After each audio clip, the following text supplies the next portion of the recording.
President, Excellencies, ladies and gentlemen, it is a pleasure to address the ministerial segment of the high-level political forum on sustainable development.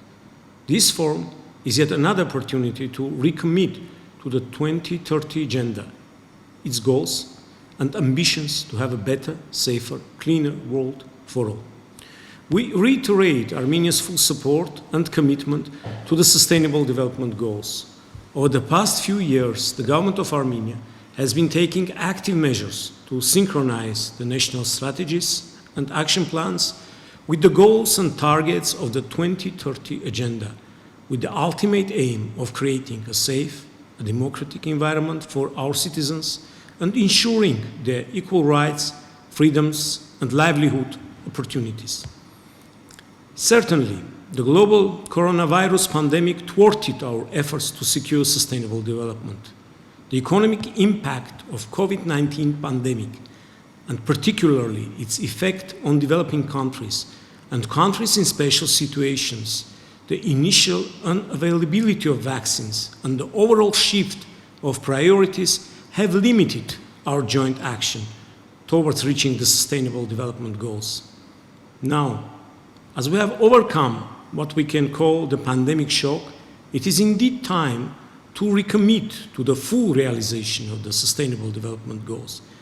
Despite the pandemic and conflict, particularly the 44-day war in Nagorno-Karabakh that Azerbaijan instigated, despite the appeal of the Secretary General for a global ceasefire in time of pandemic, Armenia has continued implementing the far-reaching reforms that we have envisaged for the country. Ladies and gentlemen, quality education is key in building resilient and creative societies.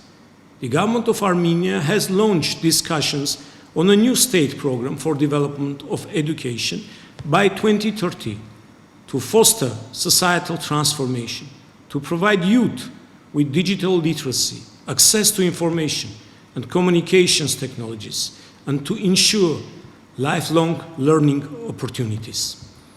The issues related to gender equality similarly remain at the forefront of our reform agenda. Women's empowerment, along with inclusion and equal participation in all aspects of public life, is a key priority for Armenia. In terms of environment, Armenia is the fourth most vulnerable country to climate change in Eastern Europe and Central Asia region, and faces many challenges related to the environmental degradation. We are taking active measures towards safeguarding the threatened ecosystems and meeting our international commitments. We have been actively engaged in international cooperation aimed at reinvigorating support to the implementation of environmental programs on screening of potential impacts and mitigation capacities. Dear colleagues, by adopting the 2030 agenda, the global community made a pledge to leave no one behind. We should remain faithful to this pledge and make sure that development is available for all, notwithstanding their nationality or lack thereof, location or status.